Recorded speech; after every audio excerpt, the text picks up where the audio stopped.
कानडीने केला मराठा प्रकार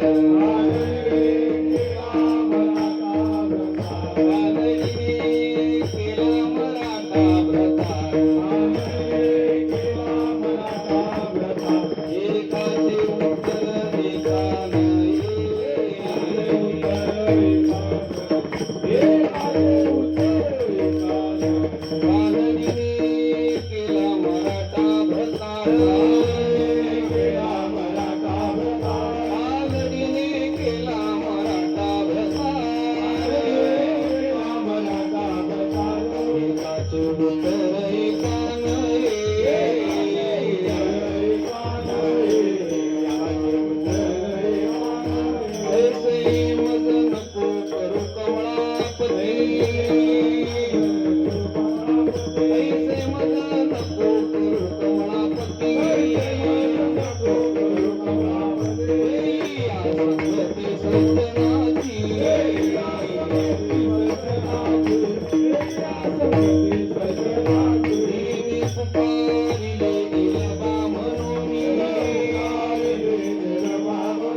मराठा व्रतान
एकाचे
विठ्ठल विठ्ठल विठ्ठल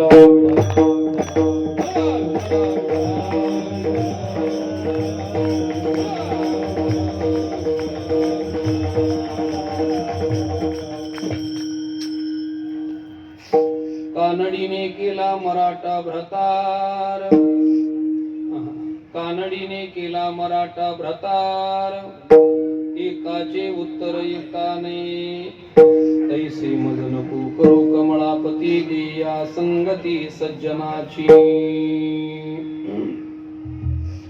तिने पुकारिले इलवा म्हणून,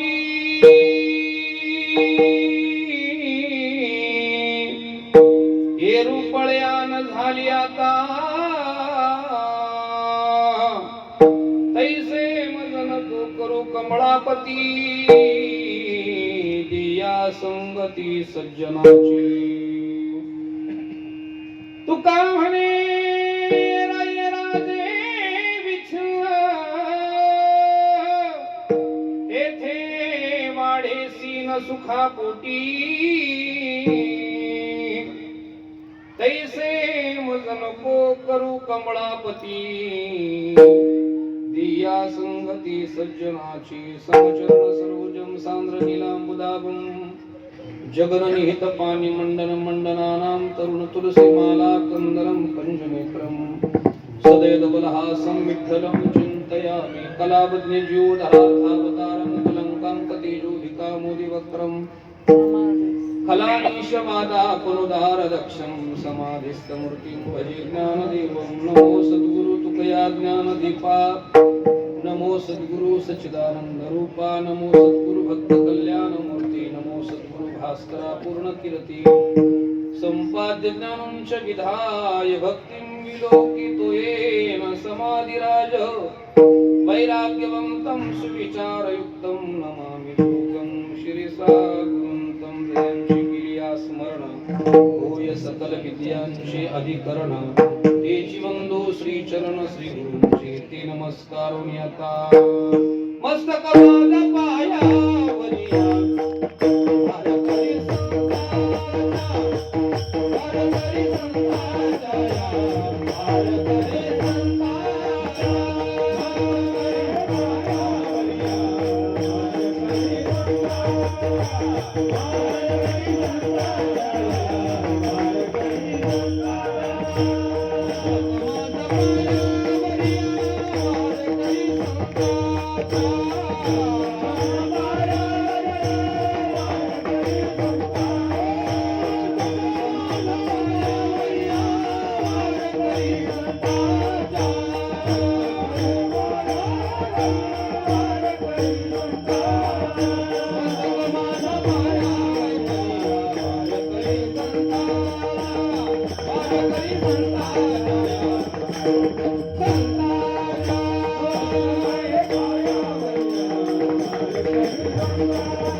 कानडीने केला मराठा भ्रतार एकाची उत्तर एका नाही तैसे मज नको करू कमळापती ध्येया संगती सज्जनाची प्रस्तुत प्राप्त प्रसंगी प्राप्त स्थळी प्राप्त वेळी कीर्तन सेवे करता करता निरूपणात निवडलेला भंग संत हृदय सम्राट विश्व संत अनंत कृपावंत श्रीमंत श्री जगद्गुरु तुकोबाराय यांच्या भंग संहितेतील अभंग गाथेतील चार चरणाचा प्रासादिक प्रसिद्ध आणि गोड अशा प्रकारचा अभंग आहे. या भंगाच्या द्वारा श्रीमंत श्री जगद्गुरु तुकोबाराय भगवंताच्या चरणाजवळ आपल्या अंतःकरणामध्ये संगतीची मागणी भगवंताच्या चरणाजवळ प्रकट करतात.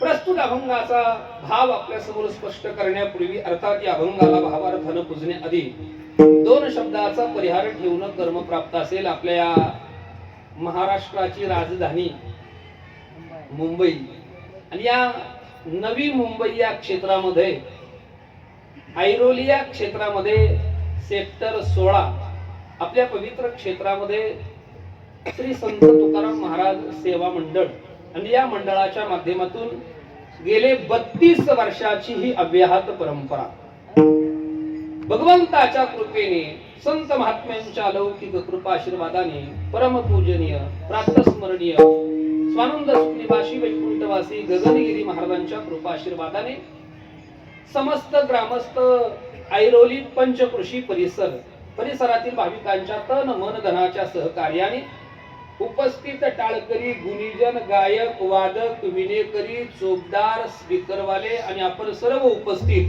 या मुंबई क्षेत्रातून विविध ठिकाणावरून आलेली आपण सर्व श्रोते मंडळी आपल्या सर्वांच्या भव्य दिव्य उपस्थितीमध्ये सुरू असणारा भक्ती उत्सव आणि या भक्ती उत्सवातील आजची ही कार्याच्या पूर्वसंध्येची अर्थात जागराची अर्थात मागणीची रात्रीची शेवटची जागराची आणि काल्याची असे दोन्हीही कीर्तन सेवा आयोजक नियोजक मंडळी सप्ताह कमिटी भजनी मंडळी या सर्वांच्या आग्रहानं आदरणीय म्हणजे रोडे आप्पा त्यांनी फोन केला. ते म्हटले मागच्या वर्षी एकच होती या वर्षी डबल. तुम्ही डबल द्या नाही तर सिंगल द्या तेवढाच आपणचा आग्रह आणि म्हणून ही सेवा आज खरं तर माझ्याकडे सुपूर्द केलेली आहे. अतिशय सुंदर अतिशय गोड अशा प्रकारचं भक्तिमय अशा प्रकारचं वातावरण आहे. सगळ्यात महत्वाची गोष्ट हा मंडप इतका छान आहे ना महाराज. हा मंडप जसा मी गेट मधून पाहिला ना मला सारखं वाटायला लागले आपण इथंच उरकून घ्यावा.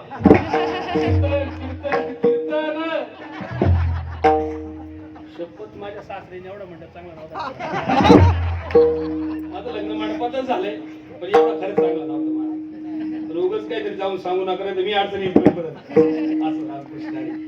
सगळीच मंडळी आज या ठिकाणी उपस्थित आहेत. ज्ञात अज्ञात आता सगळ्यांची नावं घेऊन वेळ घालवत नाही. आधीच वेळ झालाय. कीर्तनाची वेळ होते 8:30 ते 8:30 ते 10:30 आणि आता वाजले 9:30. म्हणजे आता किती उरलेत? 1 तास उरला वीर महाराजाचे असं म्हणा. या 1 तासामध्ये मी अजिबात लांबवणार नाही, तुम्ही काळजी करू नका. अगदी या अभंगाला 1 तासामध्ये न्याय देण्याचं काम आपण प्राप्त वेळेमध्ये करूया. आपल्या सगळ्यांची प्रसन्नता, आपल्या सगळ्यांचा उत्साह हे माझं कीर्तन असणार आहे. अलीकडे आता जरा ह्या काळामध्ये 9 ते 11च्या कीर्तनाची वेळच म्हणजे सवयच राहिली नाही महाराज. मी तर जवळजवळ 9 ते 11चं कीर्तन ह्या वर्षात आज पहिलंच करत असेल. म्हणजे जवळजवळ सगळीकडे कीर्तनाची वेळ आता 7 ते 9 झाली. आणि कीर्तनाची 7 ते 9 ची जी वेळ आहे ना महाराज, ती काही आगळी वेगळी वेळ आहे महाराज. अतिशय प्रसन्न अशा प्रकारची असणारी ही वेळ आहे. 9 ते 11चं कीर्तन म्हणजे ना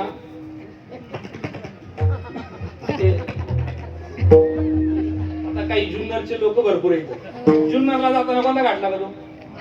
माळशे. त्या माळशेच्या घाटाला वरती गेल्याच्या नंतर अगदी घाट चढायच्या खाली म्हणजे घाटाला सुरू जिथून होते तिथून वर जायला खरं सांगा ओव्हरलोड भरलेली एखादी गाडी असावी. कोणत्या गिअरनं चालते बरं? गाडी चालवणार आहे ते सांगा कमीत कमी. कोणत्या गिअरनं चालते? त्या गिअरचं नाव आहे फस नाही, त्याला एक नाव आहे त्याला स्पेशल. कोणता गिअर? तो स्पेशल गिअर असा आहे महाराज. गाडी धड पळताना दिसत नाही, गाडी धड उभी दिसत नाही. तसं 9 ते 11च्या कीर्तनातली माणसं धड झोपलेली दिसत नाही, माणसं धड जागी दिसत नाही. असं जड जात कीर्तन करायला. पण काळजी करू नका, मी अकोले तालुक्यातला आहे त्यामुळे तुम्हाला झोपू देणार नाही आणि तुमचा टाइमपासही करणार नाही.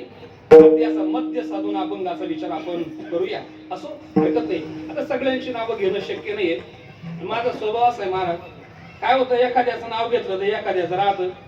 बरं ज्याचं राहील ना तुझं माझं काय वाकडं होतं असा माझ्यावरती दोष येऊ नये म्हणून अगदी सगळेच आपण सगळीच मंडळी या ठिकाणी बहुसंख्येने उपस्थित आहात. आपल्या सर्वांच्या चरणाला विनम्र भावानं अभिवादन करतो आणि अभंगाला न्याय देण्याचा प्रयत्न करूया. विढाल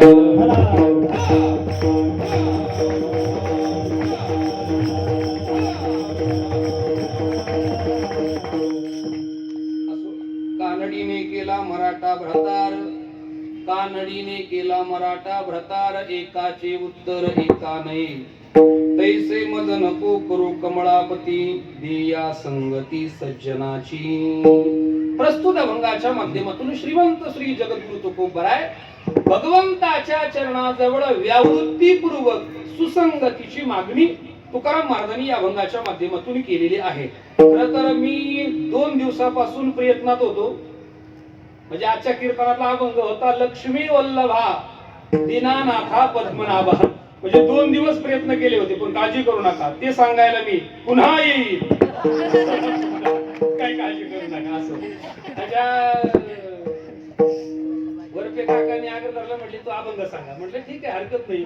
बरं न सांगावं तर ते म्हणतील याला येत नाही, म्हणजे परत आपण याच्या अडचणी देतो महाराज. त्याच्यामुळे काही काळजी करू नका, असं हरकत नाही.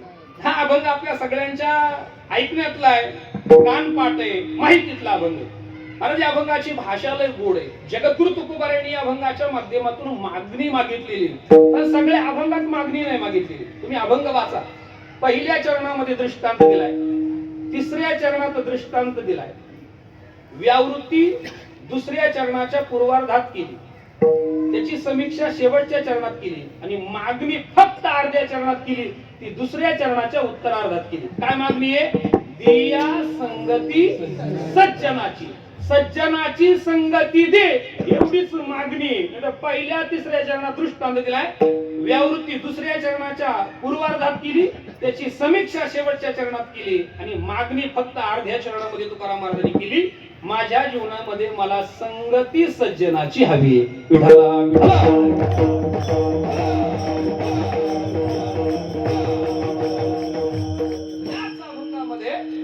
संगती आपल्याला पाहायला मिळेल. खरं तर संगतीचे तसे अनेक प्रकार आपल्याला करता येतील.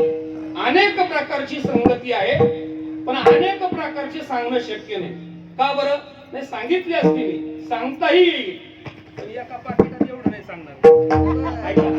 ऐका 3 प्रकारची संगती आज सांगणार आहे. एक आहे कुसंगती, दुसरी आहे विसंगती आणि तिसरी आहे कुसंगती.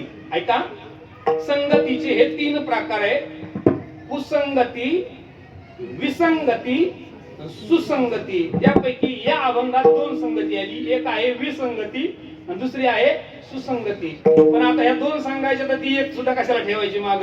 म्हणून आपल्याकडे एक म्हणे, ताकाला जायचं म्हणून. आता हे काय आपली सगळी गडी डोंगरावरचीच आहे ना. ताकाला जायचं, गाडगं काय आला पैसे. ही तिसरी सांगून टाकतो. पहिली आहे कुसंगती. कशाला म्हणायचं कुसंगती, कशाला म्हणायचं विसंगती आणि कशाला म्हणायचं सुसंगती? अगदी या 3ही संगतीचा विचार सांगणार आहे आणि सेवेला पूर्ण विराम देणार आहे. त्यातली पहिली आहे कुसंगती. कशाला कुसंगती म्हणतात तर महाराज, दुर्जनाच्या संगतीला कुसंगती असं म्हणतात. दुर्जनाच्या संगतीला कुसंगती असं म्हणतात. म्हणून माणसाने आपल्या जीवनामध्ये कुसंगतीचा त्यागच केला पाहिजे. ऐका, कुसंगतीचा माणसानं त्यागच केला पाहिजे. कारण माणसाच्या जीवनामध्ये एवढी घातक आहे महाराज. कुसंगती कशाला म्हणायचं? दुर्जनाच्या संगतीला कुसंगती असं म्हणतात. आणि ही कुसंगती, ही दुर्जनाची संगती एवढी घातक आहे, ती माणसाला संपवल्याशिवाय राहतच नाही महाराज. म्हणून नारद महर्षींनी सांगत असताना, नारद महर्षी सांगतात, दुसंग सर्वथैव त्याज्यः. काय भाषा वापरली? दुसंग म्हणजे दुर्जनाचा संग फक्त 8 दिवसापुरता तेजनीय असं नाही म्हटलं. मग सर्वथा, सर्व प्रकाराने माणसाने दुर्जनाच्या संगतीचा काय केला पाहिजे? त्यागच केला पाहिजे महाराज. काय घातक आहे दुर्जनाची संगती? एक वाक्य बोलू महाराज. दुर्जनाची संगती घातक आहे याच्यात नवल नाही. दुर्जन ज्या देशात राहतो तो देशच घातक आहे. भाषा माझी नाहीये, तुकाराम महाराजांची भाषा आहे. दुर्जनाचा भाला नव्हे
तुकोबाला सांगतात, नुसता दुर्जन तेजनीय एवढ्यावरती थांबू नका म्हटले. हा दुर्जन ज्या देशात राहतो तो देश माणसानं सोडून जावं. आणि त्या दुर्जनाच्या देशात सुद्धा राहू नये. काय परिणाम होतो मला दुर्जनाच्या संगतीचा तुम्ही पहा.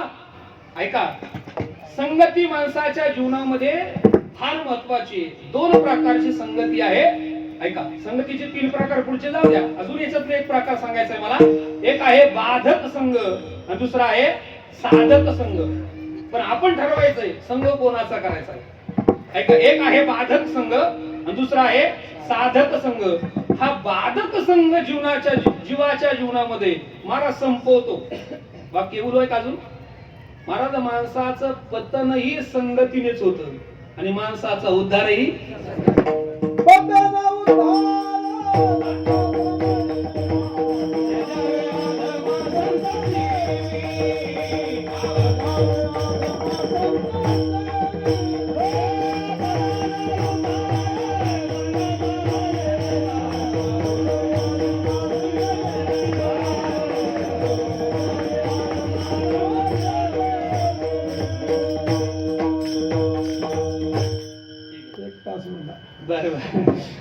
सुदाम बाबा म्हणले आज काय बोलायचं काही काम नाही. ऐका, पतन उद्धार, संघाचा महिमा पतन आणि संघाचाच महिमा काय महाराज उद्धारही संगतीनेच होतो आणि माणसाचं पतनही संगतीनेच होतं. नाही नाही, आपल्याकडे एक म्हण आहे, माणूस संगतीनेच बिघडतो. म्हणा पुढचं, माणूस संगतीनेच घडतो. म्हणून कोणाचा तरी संग करण्यापेक्षा फार दुर्जनाच्या संगतीचा माणसानं त्याग केला पाहिजे. त्याग केला पाहिजे. संगती इतकी घातक या दुर्जनाची महाराज. ऐका, दुर्जनाची संगती अर्थात ही कुसंगती सजीवावरती परिणाम करते, याच्यात नवल नाही. वाक्य ऐका अजून, ही कुसंगती दुर्जनाची संगती सजीवावरती परिणाम करते, याच्यात नवल नाही, जडावर परिणाम करते. भयानक असेल बरं. काय दृष्टांत दिलाय तुकाराम महाराजांनी. आता आपल्या सगळ्याच्या पाठातल्या प्रमाणे, त्याच्यामुळे प्रमाण काय आहे त्याचा विस्तार नाही करत, सगळ्यांच्या पाठातल्या प्रमाणे काय दृष्टांत दिलाय तुकाराम महाराजांनी. तुम्हाला हिरा माहिती? हिरा हिरा हिरा फोडून खायचं नाही. हिरा हिरा माहिती ना? बरं जाऊ द्या, नाव तर ऐकून आहे का नाही? बरं, काही लोकांनी इथं पाहिलंय असेल, कदाचित एखाद्याकडे तो आय म्हणू नका,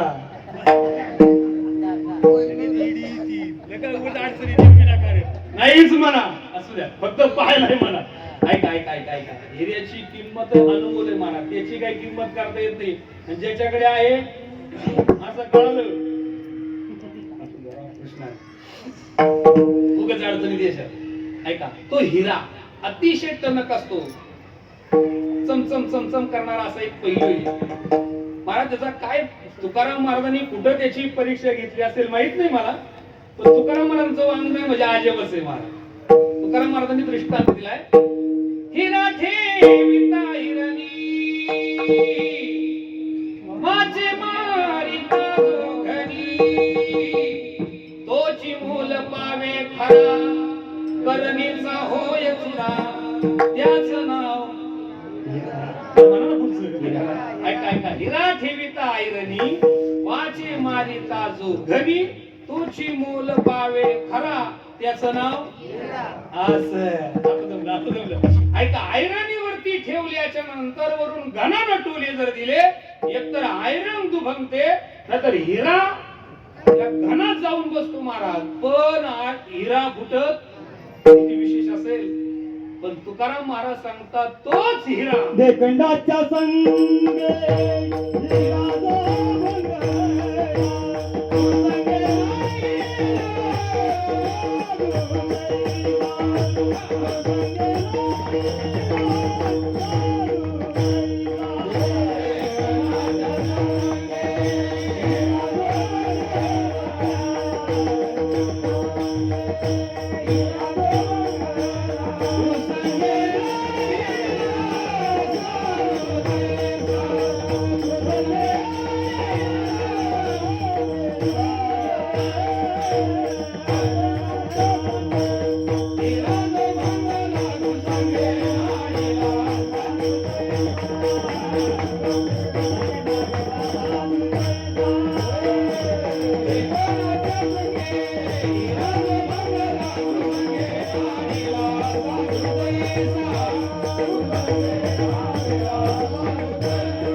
डबल बेल दिली का गाडी पुढे जाते. असं ऐका, देखनाच्या संगे हिरा जो जो सर्वनाम वापरले काय, जो हिरा ऐरणीवरती ठेवून घनानं फुटत नाही, तो हिरा कशानं फुटला? संगतीने. संगतीने. पण कोणाच्या? बोला ना. ढेकण नाव दिले काय? ढेकून. ढेकून असे काही ढेक नाही महाराज, चांगले चांगले गडी संपवले ढेक नाही. जाऊ दे, त्यांची नावं कीर्तनात नाही सांगायची. ऐका महाराज, काय भयानक आहे दुर्जन संघ. ऐका, चांगले संपले तो. म्हणून माणसानं दुर्जनाच्या संगतीचा कटाक्षानं त्याग केला पाहिजे. खरं सांगा, महाभारताचं युद्ध घडलं कोणामुळे घडलं बरं? सगळं सांगतो मीच सांगतो तुम्हाला. तू म्हणा तू कशाला आला एवढ्या लांबून इथं, मी सांगायला चालू आहे. एवढं हस्तिनापूरचं राज्य चांगलं चाललेलं होतं महाराज. 105 म्हणजे 100 कौरव आणि 5 पांडव, इतक्या विचारानं आणि इतक्या गुण्यागोविंदानं राज्य चाललेलं होतं महाराज. तुम्ही कौरवांना विचारलं तुम्ही किती भाऊ आहे तर ते सांगायचे आम्ही 105 आहे, आणि पांडवांना विचारलं तुम्ही किती भाऊ आहे तर ते म्हणायचे आम्ही 105 आहे. मग किती आनंदानं राज्य चाललेलं असेल बरं, किती सुखा समाधानानं चाललेलं राज्य होतं महाराज. एवढ्या आनंदानं चाललेलं राज्य आहे. मग या राज्याला नजर कोणाची लागली? एके दिवशी एवढं म्हणजे गोकुळासारखं भरलेलं हे सगळं हस्तिनापूरचं राज्य, अगदी गुण्या गोविंदानं चाललेलं राज्य, आणि एके दिवशी गांधारीचे भाऊ, कौरव पक्षाचे मामा आले तुमच्या कोण? शकुनी मामा हस्तिनापूर मध्ये आले. आणि दुर्योधनानं पाहिलं मामा आले, मामा आले, मामा आले, मामा आले, मामा आले म्हणून हे धावत गेले. कोण? दुर्योधन. मामाला हातात धरलं, म्हणले मामा या, मामा या, मामा या. मामाला बसवलं, म्हणले मामा काय काम आणलं? हे म्हणले फोडायला आलोय. मामा हा त्याला म्हणला मामा, आणि तो लगेच तिथून म्हणला भाजे. झाला वाटतंय मालिका नाही पाहिजे तुम्ही महाभारताची, ते हात पण पितून भाजे. महाराज दिली ना काडी टाकून. काय कस काय चाललंय राज्य? दुर्योधन म्हणला अगदी आनंदाने चाललंय. म्हणले आनंदाने म्हणजे कोण कोण चालवतं राज्य? म्हणले बाबा आम्ही 105 जण हे सगळं राज्य चालवतो. म्हणले मूर्खा, काय 105 जण गुन्या गोविंदानं चालवते, तुला काय अक्कल आहे का? म्हणले काय झालं मामा? काय झालं म्हणजे? मूर्खा, अरे उद्या या हस्तिनापूरच्या निम्या राज्याचे ते काय होतील? मालक होतील. आणि तू विचार कर, तुम्ही 100 आहे आणि ते बहुमत. उशीर येईल पण बहुमत कोणाचं आहे? बोला ना. कौरव पक्षाचं ना. 100 आहे आणि 5 आहे. शक्य कसं आहे सांगा ना. आणि मग महाराज दुर्योधनाच्या लक्षात आलं, मामा लवकरच यायचं ना, एवढे दिवस कशाला उशीर केला विनाकारण. आणि मग महाराज दुर्योधनाच्या मनामध्ये कौरवांच्या बद्दल द्वेष पेरला गेला, आणि त्या पांडवांबद्दल द्वेष पेरला गेला. आणि त्या दुर्योधनाने अशी व्यवस्था केली महाराज, पहा ना तुम्ही, सगळे बलाढ्य योद्धे अगदी कपटाने दुर्योधनाने त्याच्या बाजूने घेतले. तोपर्यंत काही केलं नाही ना, सगळ्यांना आपल्या बाजूने वळवलं आणि मग पांडवांचा द्वेष करायला सुरुवात केली. आणि हळूहळू पांडवांना राज्यापासून वेगळं करायचं राज्यापासून. आणि वेगळं करण्याकरता त्या दुर्योधनाने अशी नीती आखली, जे बलाढ्य चांगले चांगले माणसं होते ते सगळे त्यांच्या बाजूने घेतले. हे 3 जण नास्तिक होतेच. कोण कोण? हा शकुन्या, दुर्योधन, तो दुःशासन, हे 3 जण होतेच नालायक. पण एक जण चांगला होता त्यांच्यामध्ये. कोण? बोला ना. कर्ण. खरंच चांगला होता, खरंच चांगला होता महाराज. आजही औदार्य म्हटलं तर कोणाचं नाव येतं? कर्णाचं नाव येतं. महाराज काय औदार्य होतं त्या कर्णाकडे हो. आज तुम्हाला आश्चर्य वाटेल, तुकाराम महाराजांचं नाटाचं प्रमाण आहे महाराज. समरांगणामध्ये युद्ध सुरू आहे. अर्जुनाच्या रथावरती भगवान कृष्ण परमात्मा घोड्यांची लगाम हातात घेऊन उभा आहे सारथी म्हणून, आणि समोर कर्ण आहे. कर्णानं बाण मारला तर अर्जुनाचा रथ 2च बोट मागे जायचा. किती? 2 बोट. आणि अर्जुनानं बाण मारला का काही योजनांतर कर्णाचा रथ मागे जायचा. तो कोणाचं करायला पाहिजे? तुम्ही नाराज आहे माझ्या काही? मला माणूस बोलला नाही का माझ्या बोडात गोळा उठवतो. तुम्ही बोलत आहात. ऐका. अर्जुनाने बाण मारला का काही योजनांतर मागे रथ जायचा. कोणाचा? कर्णाचा. आणि कर्णाने बाण मारला का याचा रथ 2च बोट मागे सरायचा. तो कोणाचं करायला पाहिजे? अर्जुनाचं करायला पाहिजे की नाही? पण कर्णाने बाण मारला तर भगवंतानं म्हणायचं वा कर्णा. एकदा झालं, दोनदा झालं. कर्ण म्हणला देवा, अर्जुन म्हटला देवा.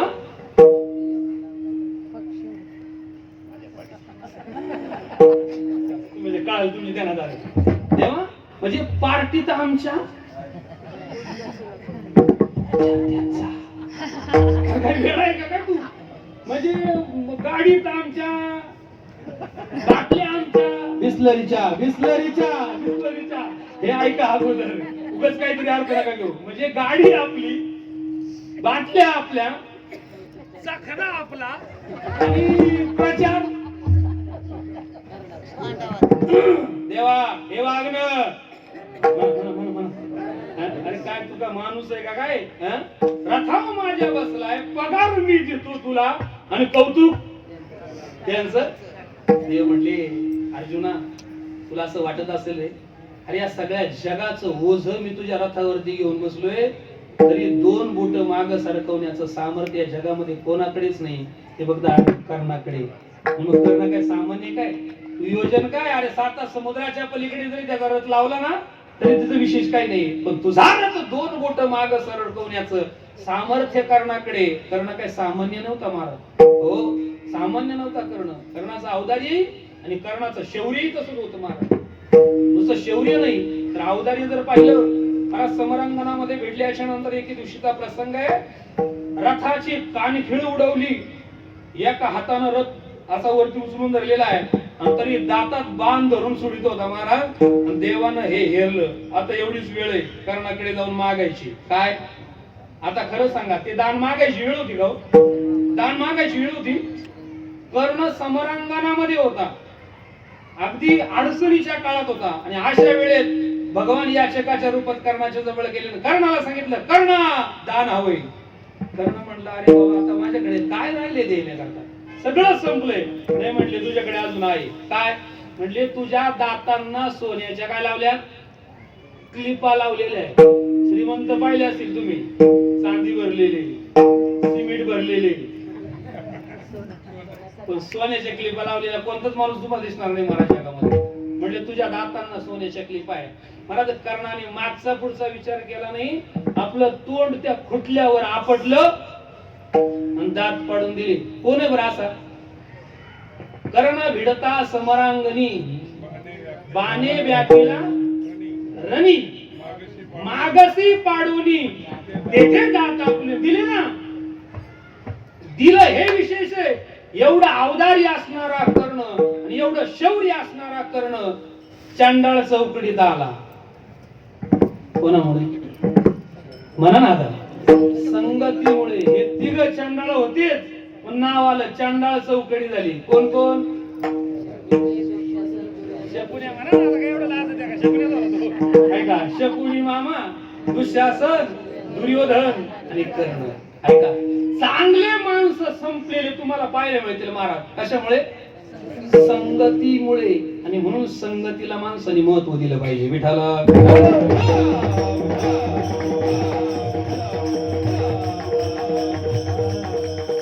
घातक आहे महाराज. हो दुर्जनाचा संग माणसाच्या जीवनामध्ये अतिशय घातक आहे. तो माणसाला संपवल्याशिवाय राहत नाही. संपले चांगले माणसं आपल्या डोळ्यासमोर संपलेत महाराज, फक्त संगतीमुळे संपलेत महाराज. एकदा संध्याकाळ झाली ना आपल्याला भजनाला जाणारा मित्र पाहिजे, कीर्तनाला जाणारा मित्र पाहिजे, हरिपाठाला जाणारा मित्र पाहिजे. नाहीतर नारायणगावच्या फडावर जाणारा जरा संपले समजायचे. आपल्या जीवनामध्ये ऐका कुसंगती नसून आपल्या जीवनामध्ये सुसंगती असेल. साधक संघ आपल्या जीवनामध्ये आपण केला पाहिजे महाराज. बाधक संघ नकोय. संपवतो जीवन महाराज माणसाचं. म्हणून काही काही मंडळी असे महाराज मुंबईला आणि आमच्या काही जुन्नर पाट्यामध्ये काही मंडळी सुद्धा बाबा त्यांना व्यसन लागले. व्यसन कशाचं?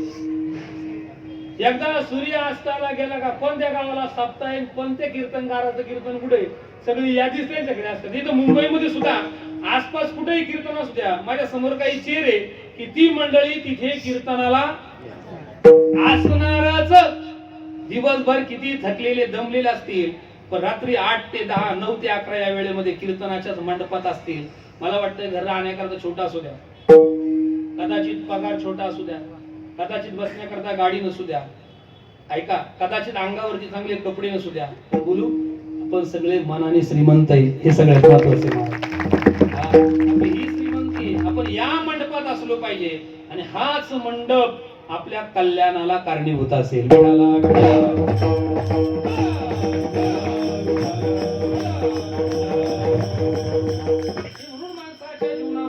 कुसंगती तुकाराम महाराजांनी कुसंगतीचा तर त्यागच केला, नकोच नको देवा, पण माझ्या जीवनामध्ये विसंगती सुद्धा नको. जशी कुसंगती घातक आहे ना, तशी विसंगती सुद्धा घातक आहे. मला तर कुसंगती किती घातक आहे सांगतो, जाऊ द्या. कुसंगतीमध्ये मग तो कोणीही असू द्या, त्याचा त्याग करायला मागे पुढे पाहू नये शास्त्रकार सांगतात. अगदी तुकोबारांची भाषा जर सांगायची झाली, तुकाराम महाराज सांगतात, बाप असेल त्याग करा, भाऊ असेल त्याग करा, आई असेल त्याग करा, गुरु असेल त्याग करा. काय भाषा आहे तुकाराम महाराजांची. महाराज प्रल्हादे जनक विभीषणे बंधू, प्रल्हादे जनक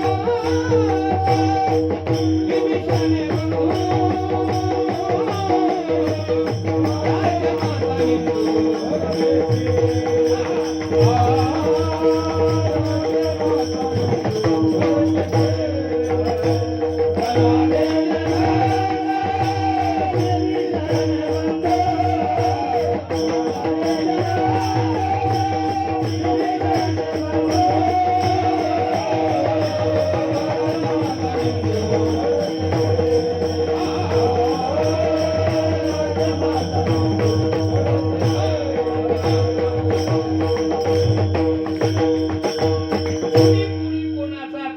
तुकाराम महाराजांनी स्पष्ट सांगितले. प्रल्हादे जनक, जनक म्हणजे बाप, विभीषणे बंधू, बंधू म्हणजे भाऊ, राज्य माता निंदू भरते केली, माता म्हणजे आई. भरताने आईचा त्याग केला, विभीषणाने भावाचा त्याग केला आणि प्रल्हादाने बापाचा त्याग केला. किती घातक आहे हो. ऐका, बाप असेल त्याग करा, आई असेल त्याग करा, भाऊ असेल त्याग करा. एवढ्यावरती थांबले नाही तुकाराम महाराज. गुरु असेल आणि तो जर दुर्जन असेल त्याग करा. हो, घडलेला प्रसंग सांगतो तुम्हाला. काय झालं, त्या बळीने 100 यज्ञ करायचे ठरवले. कशा करता? का शतमक संपत्ती स्वर्गीची. इथे 100 यज्ञ केले तर त्याला काय मिळतं? स्वर्ग मिळतो, म्हणजे स्वर्गाचं इंद्राचं पद मिळतं. असं त्या बळीने 99 यज्ञ पूर्ण केले होते. महाराजांनी 100वा यज्ञ सुरू होता आणि 100वा यज्ञ बळीचा झाला तर बळी होणार काय? राजा. पण कशाचा? स्वर्गाचा. आता ऐका, 99 पूर्ण झाले होते, 100वा यज्ञ सुरू होता महाराज. मग त्या बळीनं ठरवलं होतं, आता हा शेवटचा यज्ञ आणि या यज्ञात काय असेल ते दान करायचं. म्हणून तुम्ही पहा, आमच्याकडे कालच निकाल झाला. म्हणतात लोक 21,000 रुपये फुलीना पैसे वाटले तू, असं म्हणतात. मला माहित नाही तू घेतलं का काय. ऐका ऐका ऐका ऐका. मग ते बळीने ठरवलं शेवटचं यज्ञ आणि आता नाही दिलं. आता बहुतेक सगळेच आता विकले, आपण गेलो सगळे हो. त्याच्यामुळे आता आपले हात पहिले बांधले गेले. काय शब्द आहे तिथे? मत, पुढे म्हणा मत नका म्हणू नका, दान, दान म्हणू नका. दान राहिलंच नाही मला आता, मतदानच राहिले. त्याच्यामुळे काय बोलायची काही ताकद राहिली नाही बोलायची. लोकशाहीमध्ये इतका भयानक प्रकार आला सध्या अलीकडच्या काळामध्ये. किती स्वच्छ काम होतं एका काळामध्ये हो. असा प्रकार होता, असा प्रकारच नव्हता महाराज. इतकं म्हणजे गलिच्छ झाले राजकारण, सध्या खूप गलिच्छ झाले. जाऊ दे, आपल्याला इकडे यायचं. 100वा यज्ञ सुरू होता आणि मग आता बळी राजा होणार असं कळालं. कोणाला? देवांचा राजा देवेंद्र. देवांचा राजा, तुम्ही काही अर्थ नका. देवांचा राजा देवेंद्र. आणि मग देवांचा राजा चिंता करू लागला, आता आपलं धोक्यात आहे. काय? पद. आता आपलं पद धोक्यात आहे. आणि मग हा देवांचा राजा देव इंद्र तो नरेंद्राकडे गेला. हो ना, तसंच तुम्हाला सांगतो, तुम्ही ऐका. तो देवांचा राजा देवेंद्र मग तू भगवान विष्णूकडे गेला आणि विष्णूला सांगितलं, देवा माझं तर पद धोक्यातच आहे, पण तुमचं सुद्धा आता झालं काय सांगतं खरं काय सांगायचं म्हणले आता कोणत्या तोंडाला सांगू म्हणजे पुढले सांगतो सांग लय लांबू नको विनाकारण तुला 10:30 थांबायचंय काय झालं काय सांग अहो काय झालं म्हणजे अहो तो बळी बर काय केलं बळीने अहो म्हटले त्याने 99 यज्ञ पूर्ण केले आणि त्याचा 100वा यज्ञ पूर्ण सुरू आहे आणि त्याचा एकदा 100वा यज्ञ पूर्ण झाला का तो स्वर्गाचा राजा होणार आणि तो स्वर्गाचा राजा झाला तर माझं जाणार आहे याच्यात काही संशय नाही पण माझं तर जाणारच आहे पण तुमचंही गेल्याशिवाय राहणार नाही कारण तो ज्या कुळात जन्माला आलाय ना ते कुळ कोणाचं आहे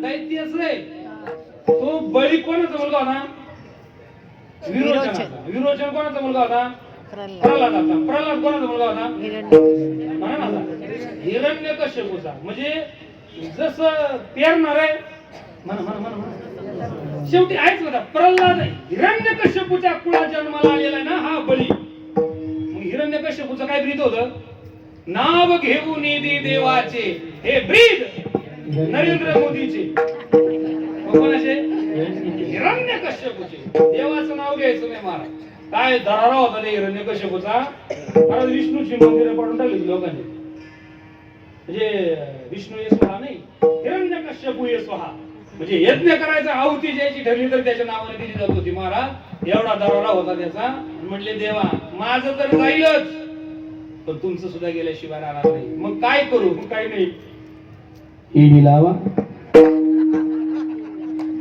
काय करावं लागेल महाराज भगवंताने त्या बळीला पाताळात घालण्याकरता एक स्वतंत्र अवतार धारण केला 10 अवतारापैकी त्या एका अवताराचं नाव आहे भगवान वामन एक बटू रूप धारण केलं भगवंताने काय ते सौंदर्य महाराज हा अगदी कोटी सूर्य फिके पडतील असं ते सौंदर्य महाराज भगवान वामनाचं आणि भगवान वामन हातामध्ये कमंडल पायामध्ये खडावा ते छोटस रूप भगवान बळीच्या दारामध्ये आले यज्ञाच्या मंडपामध्ये आले अगदी गेटवरती आले काही लोकांनी सांगितलं आणि कोणीतरी तेजपुंज अशा प्रकारचा महात्मा तुझ्या यज्ञामध्ये आलाय आणि बळीला कळाल्या बरोबर बळी धावत पळत आला महाराज साष्टांग दंडवत घातला भगवान वामनाला हाताला पकडलं या महाराज आसनावरती बसवलं पाद्य पूजा केली सत्कार समारंभ झाला हात जोडले आणि बळीनं सांगितलं देवा तुम्ही माझ्या यज्ञामध्ये आलात बस माझा यज्ञ सफल झाला तुम्ही मागावं आणि आज मी तुम्हाला द्यावं कोण म्हणताय बळी कोणाला म्हणताय वामनाला आणि भगवान वामनांनी सांगितलं बळी काय देणार आहे रे तुम्हाला मला काय नकोय म्हटले अरे मी अल्पसंतुष्ट ब्राह्मण आहे काय नकोय मला नाही नाही माझा यज्ञ आणि तुम्ही मागितल्याशिवाय सफल होणार नाही म्हटले मागावं लागेल भगवान म्हटले नक्की ठीक आहे मागतो देणार आहे तू हो देणार आहे नक्की बघ हो दिलं संकल्प हो दिलं काळजी करू नका म्हटले आणि काय मागायचंय मागा ते म्हटले काही नकोय मी जे मागेल ते दे अहो दिलं म्हटले काय मागणार आहे तुम्ही मागून मागून तुम्ही काही पैसे ठरवणारे कीर्तनकार नाहीये असं करा केला इशारा तो लोक असे गाण्याची सुद्धा बाबा याची एक म्हण आहे आमच्या इकडे गाण्याला दतुरा जाऊ दे काय करायचं शेवटी जाऊ असू दे थोडे आपण तुम्ही लक्षात घेऊ नका तुम्ही जाऊ दे तुम्ही लय मनावर घेऊ नका काय असू दे काय काय काय सांगत गेलं विसर माझं नक्की काय काय काय हा हा हा ते काय मागितलं म्हटले हा माग काय मागायचंय माग ते म्हटले काय नकोय बळी तुझं मला नाही नाही मागावं लागेल म्हटले मला देणार अरे देणार म्हटले देणार मागा आणि मग ते म्हटले काही नकोय मला त्रिपाद भूमी पाहिजे म्हणजे 3 पाय जमीन पाहिजे कोणी मागितलं वामनाने कोणाला बळीने डोक्याला हात लावला अरे राजा प्रसन्न आहे तमाखूचा चुना मागतो काय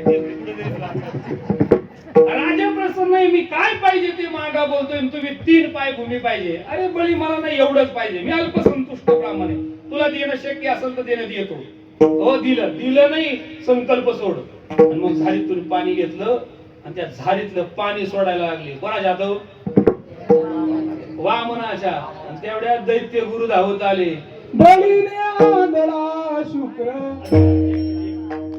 अजून गाडीला ना स्टॉप पुढे थोडा. तुम्ही स्टॉप वर गेली का मनात काही काळजी करू नका. शुक्राचार्य धावत आले आणि बळीला म्हणले, बळी थांब, संकल्प सोडू नको. जो संकल्प सोडून घेण्याकरता आलेला आहे तो सामान्य नाहीये, तो ईडीचा अध्यक्ष आहे. संकल्प सोडू नको. बळी म्हटला, नाही मला शब्द गेलाय माझा, आता माघार नाही गेला. कोणाच ऐकलं नाही? गुरुच नाही ऐकलं. मग त्यांनी योग सामर्थ्याने शुक्राचार्यांनी अनुरूप धारण केलं आणि त्या झारीच्या तुटीत येऊन बसले. कोण? आणि मग हा पाणी उतू लागला. पाणीच येईना. मग त्यानं काडी घेतली. बळीने आंधळा शुक्र.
न मानावे तैसे गुरुचे वचन, जेने नारायण अंतरेल. आडाला म्हणून घोडीला डोळा. बळीने शुक्र आंधळा केला, डोळाच फोडून टाकला. कोणाचा? गुरुचं ऐकलं नाही. हा, मग तो गुरु असेल तरी त्याचा त्याग करा, आई असेल तरी त्याग करा, भाऊ असेल तरी त्याग करा. जेने नारायण घडे अंतराय.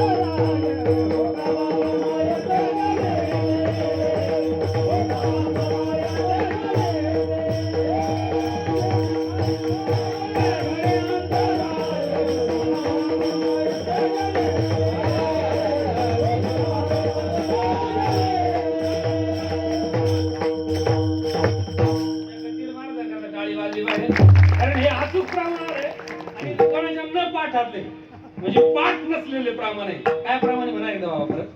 जेने नारायणे घडे अंतराय. जेने नारायणे घडे अंतराय. हो का? बाप माय तेजावी ती. बाप माय तेजावी. पण कधी नारायण अंतरात असेल तर. काय भाषा आहे ते करा. हा, म्हणजे त्याच अभंगातले काय भाषा तुकाराम. बापाचा त्याग करा. देव अंतरात असेल की कुणी असू द्या महाराज, त्यांचा त्याग करायला मागे पुढे माणसानं पाहूच नाही. म्हणजे दुर्जन संगती इतकी घातक आहे, इतकी घातक आहे. मग आता म्हणजे तिथं बापाचा त्याग करा, आईचा त्याग करा, भावाचा त्याग करा, गुरुचा त्याग करा. मग हे शेजारीन पाजारीन त्याचा काय हिशोब आहे? काय हिशोब आहे त्यांचा? सटकीन बाजूला महाराज माणसाने त्यांच्यापासून काय गरज नाही कोणाची. महाराज देवाचा अंतर पडत असेल आणि आपल्या जीवनामध्ये बुद्धीमध्ये जर भ्रम करत असतील, मग तो संस्थानिक असू द्या, कीर्तनकार असू द्या, वादक असू द्या, नाहीतर गायक असू द्या, नाहीतर पुढारी असू द्या, कोणी असू द्या. ऐका, दुर्जन असेल तर त्याचा त्याग करायला माणसानं मागं पुढं पाहू नये. कारण कुसंगतीला, दुर्जनाच्या संगतीला कुसंगती म्हणतात आणि ती माणसाला संपवल्याशिवाय राहत नाही. म्हणून ती तेजनी विठाला. ठीक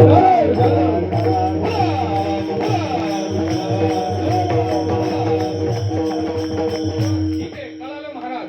कुसंगती, दुर्जनाच्या संगतीला काय म्हणतात? कुसंगती. कुसंगतीचा त्याग करा. एक, चला, जशी कुसंगती घातक आहे ना, तशी विसंगती सुद्धा घातक आहे. पण विसंगती नेमकं म्हणायचं कशाला? अभंगाच्या पहिल्या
जोरात टाळ्या वाजल्या गोड म्हटल्या ना वा. तुकाराम महाराज सांगतात जशी कुसंगती घातक आहे तशीच विसंगती सुद्धा घातक आहे आणि ही विसंगती कळण्याकरता दिलेला दृष्टांत आहे. आणि आज अजब दृष्टांत दिलाय तुकाराम महाराजांनी. काय कानडीने केला मराठा भ्रतार. एका कानडीन बाईनं मराठी नवरा केला. कुठं पाहिलं तुकाराम महाराजांनी काय माहिती, पण आपण कल्पना करू. काय अडचण नाही, कल्पना करू. जसं आषाढीला कार्तिकीला जशी महाराष्ट्रातले लोक पंढरपूरला जातात तशी सगळ्यात जास्त आपण आपल्या महाराष्ट्रातले लोक आहे ना आषाढी वारीला जास्त जातात, कार्तिकी वारीला थोडे कमी जातात. पण कार्तिकी वारीला सगळ्यात जास्त लोक येतात. कुठले? ते कर्नाटकातले. हा त्या कार्तिकी वारीला सगळ्यात जास्त येतात महाराज. तुला कसं काय माहिती? मी जातोय म्हणून मला माहिती. कारण आम्ही ज्या धर्मशाळेत थांबतो ना, आता मी कानडीच आहे पण मी कर्नाटकचा नाही. हा मी महाराष्ट्रातलाच आहे. ऐका, आमची धर्मशाळा आहे पंढरपूरला, सुद्धा महाराजाला माहिती. नाशिककर धर्मशाळा, त्या धर्मशाळेचं नावच आहे कानडी धर्मशाळा. ते कानडी नावामुळे बरेच ते कर्नाटकातले लोक तिथे उतरायला येतात. मी चातुर्मास झालो बाबा 4 वर्ष. ते बरं कार्तिक वारीला ते येताना 7 दिवस अगोदरच येतात महाराज.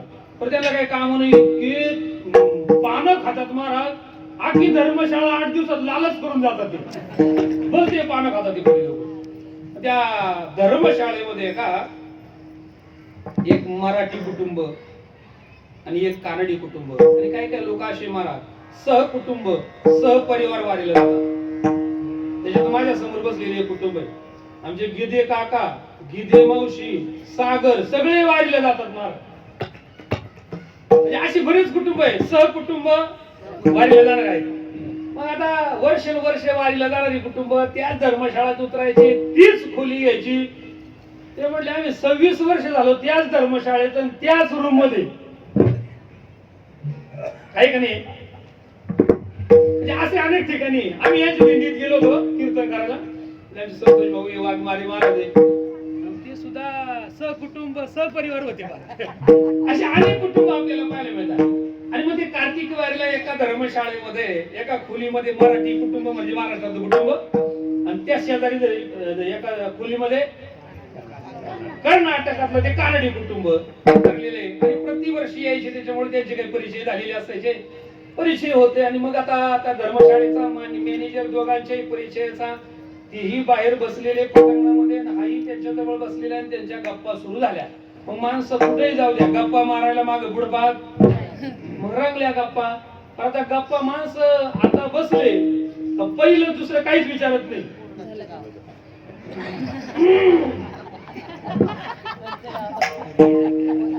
आम्हाला दुसरं काहीच विचारित नाही लोक. आता काय करावं, आता आम्ही काही एजंट आहे का काय काय माहिती, लोक विचारतात बाबा. जाऊ मग ते गप्पा मारता मारता नेमकं त्या कर्नाटकी माणसाची मुलगी, अगदी दिसायला बिचारी चांगली होती, सुस्वाभाविक मुलगी दिसली, आणि ती आली आणि तिने तिच्या कर्नाटकी भाषेमध्ये तिच्या वडिलांना सांगितलं, बाबा चला जेवण करायला, जेवण करायला चला.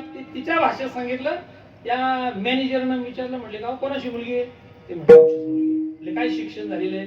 म्हणजे MBBS झालेलं आहे. दृष्टांत सांगतात माणसाला मागं नाही यायची. वचनं किम दरिद्रता, वचनं दरिद्री नसा. MBBS झालेली. यांना एक काळ माहित होतं की हा महाराष्ट्रातला जो माणूस आहे त्यांचाही मुलगा MBBS आहे. आणि मग त्या मॅनेजरनं जुळवलं बा, लग्न जुळवलं. मुलीनं मुलाला पाहिलं नाही आणि मुलानं मुलीला पाहिलं नाही. हे 4.5 वर्षाचं आहे. आताच नाही, आताच कुठे सांगशाल? मी उद्या गेलो तिकडे सांगाल आमच्या गावाकडे. आताच इथं नाही सांगायचं. तर मुंबईचं तर नकोच सांगायला, नको सांगायला. जाऊ दे रामकृष्ण. ऐका, लग्न जमलं. आता तेव्हा कशाने गेली असतील माहित नाही, पण कल्पना करू, कदाचित रेल्वे असेल तर सांगता येत नाही. आणि मग हे महाराष्ट्रातलं कुटुंब कर्नाटकात लग्नाला गेलं. आता पूर्वीची लग्न 15 दिवस लग्न चालायचे महाराज. आता लग्नाचा काळच असा बदललाय, सकाळी टामटूम, दुपारी डामडूम, संध्याकाळी सामसूम. आताचे लग्न बदलले महाराज. काय खरं ना, 15 महिने लग्न चालू होते का नाही? खरंच महिना लग्न चालायचे महाराज. आता ते गेलं. इकडची माणसं तिकडं लग्नाला गेलेली, लग्न वगैरे झालं, आणि तिकडून ते नवरी बोलून गाडीमध्ये बसले. आता कदाचित सीट बुक केलेलं असावं, दोघाला एका सीटावर बसवलं, गाडी निघाली. गाडी तिकडून निघाली. निघतानी पहिलं स्टेशन आलं. आता पूर्वीचा काळ होता, लय मर्यादा होती महाराज. काही काही माणसं म्हणतात, महाराज आम्हाला अजून नातवंड आलेत, बरोबर बोलत नाही. कसं आहे बाबा, खरंच नव्हते, खरंच बोलत नव्हते महाराज. बरं नाही बाबा, 2 लेकर होईपर्यंत बोलत नव्हते. लेकर कशी काय झाली? खरंच मर्यादा पाळत होते महाराज. काय मर्यादा होती हो? 4 चौघांमध्ये महिला घरातून बाहेर येत नव्हती, पदर खाली होत नव्हती. आता डोळेचा पदर, आता बोललेलं बरं. आता मुंबईला हे सांगायलाच नको. एकदा प्लॅटफॉर्म वरती गेलो, 80 वर्षाच्या म्हाताऱ्या जीन्स पॅन्ट आणि टी शर्ट घालतात. किती अवघड आहे, लईच अवघड आहे. आणि मग ते दोघं एका सीटवरती बसलेले. यानं विचार केला, आता हिच्या बरोबर बोलायचंय, पण बोलायला सुरुवात कुठून करावी? नेमकं हळू गाडी प्लॅटफॉर्म वरती, स्टेशन वरती गाडी येऊन थांबली. आणि यानं ही संधी साधली, हे विचारू स्टेशन कोणतं. आणि मग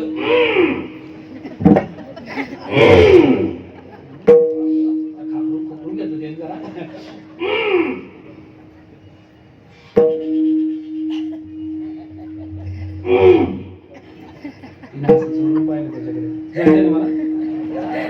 अभिनय सुद्धा आला पाहिजे मला. जरा याच्याकडे पाहिलं. हे कोणतं स्टेशन आहे का? हे स्टेशन कोणतं विचारल्याच्या नंतर तिला याची काही भाषा कळाली नाही. तिनं विचारलं एनेंद्री. काय म्हणली? लेनेंद्री नाही, एनेंद्री. त्याने डायरी काढली. सासरवाडीवरून निघालं का पहिलं स्टेशन एनेंद्री. गाडी निघाली स्टेशनवरून. परत गाडी दुसऱ्या स्टेशनवरती येऊन थांबली.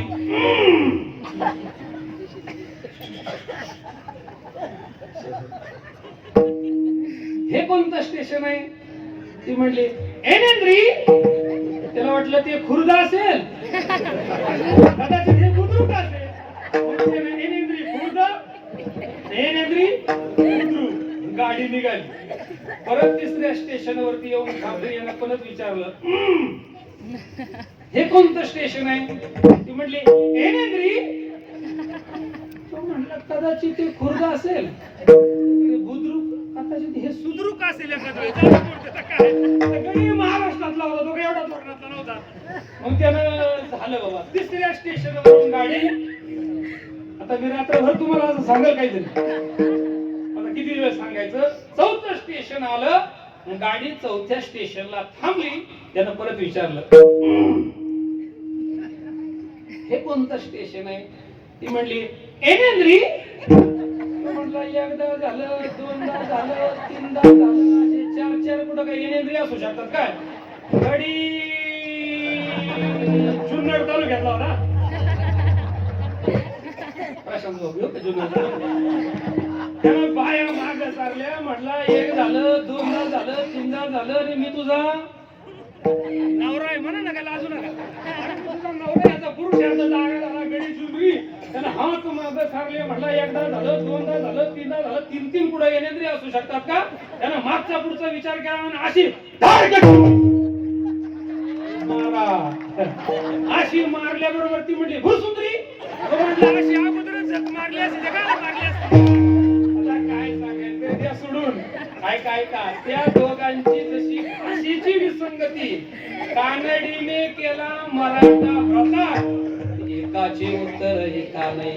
ऐका, भाषेची विसंगती झाली महाराज. ऐका, आता हे गाडीच वाजलं. घरी गेले. आता घरी गेले. पुढचं सांगतो. आता सांगूनच टाकू सगळं. घरी गेले. आता आमच्याकडे तुमच्याकडे आहे का नाही मला माहित नाही, पण पूर्वीच्या काळात एक प्रकार असा होता. लग्न झालं का लग्नाच्या दुसऱ्या दिवशी हळद उतरवण्याचा कार्यक्रम असतो ना. आमच्याकडे अजूनही 3 दिवसाची लग्न होतात. म्हणजे लग्नाच्या आदल्या दिवशी आमच्याकडे नवरदेव लग्नाच्या दिवशी लग्नाच्या ठिकाणी जातो. म्हणजे लग्नाच्या आदल्या दिवशी मांडव असतो नवरदेवाच्या घरी. संध्याकाळी देवादेवी असते. दुसऱ्या दिवशी सकाळी नवरदेव मग पारण्याला निघतो. मग लग्नाच्या ठिकाणी जाणार. लग्न लागलं का नवरदेव घरी येणार. संध्याकाळी वरात झाली का दुसऱ्या दिवशी सकाळी हळद उतरवण्याचा कार्यक्रम. परत देवाच्या पाया पडायचा कार्यक्रम. ते म्हणलं तुला बरंच माहित आहे. मग झालंय म्हणून मला माहित आहे ना. आता कसं माहित राहील. ऐका, आणि मग ते हळद उतरवण्याचा कार्यक्रम. आता ज्यांना लग्नाला जायला जमलं नाही ते म्हणले आपण जाऊ. कशाला? हळद उतरवायला जाऊ. मग ती सगळी मंडळी हळद उतरवायला आले. मग आता हळद उतरवण्याचा कार्यक्रम झाला. सगळे मित्र बैठकीत येऊन बसले. आणि मग आता सासूबाई सूनबाई घरात आले. सासूचं काय काम आहे हो. सासू झाली मोकळी. सासू गेली फिरायला. आता ही सून किचन मध्ये आलेली नवी नवरी. आता हे 5-25 मित्र बसलेले. ती किचनच्या खिडकीतून पाहत होती. यानं इकडूनच तिला खुणावलं. माझ्याकडे पहा.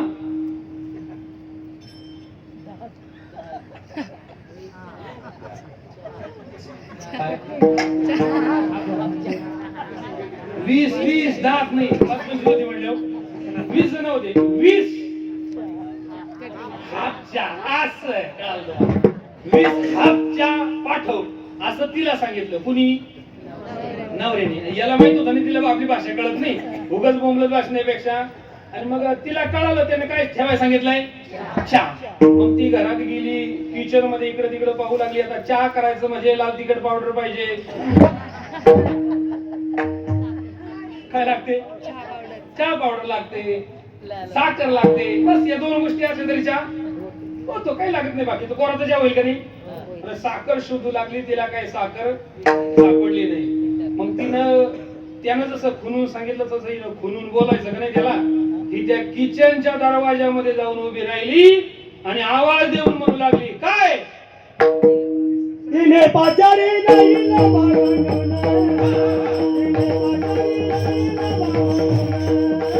तिने पाचारी नाही ना बाळगणं. तिने पाचारी नाही ना बाळगणं. तिने पाचारी नाही ना बाळगणं. तिने पाचारी नाही ना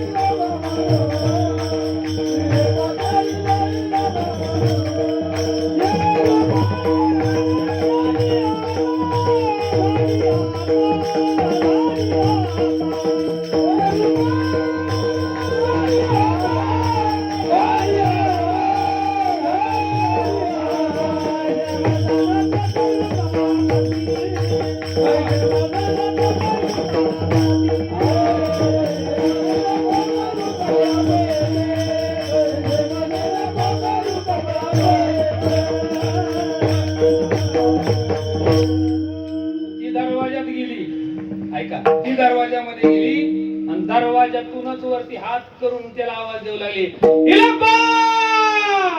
तो म्हणू लागला, "आता ही तर मला बाबा म्हणायला लागली." तिने पाचारिले इलब्बा म्हणून हे रुपळ्यान झाली. आता त्या दोघांमध्ये जशी विसंगती होती, कशाची, भाषेची. आणि ती भाषेची विसंगती, खरं सांगा ते दोघ जण एकत्र आले होते कशा करता. महाराज काही जोड्या आहेत त्या आनंदाची वृद्धी करण्याकरता एकत्र आलेल्या जोड्या आहेत. त्या जोड्यांमध्ये जर विसंगती असेल, सुख नाही, काय पडतं पदरात, तुका म्हणे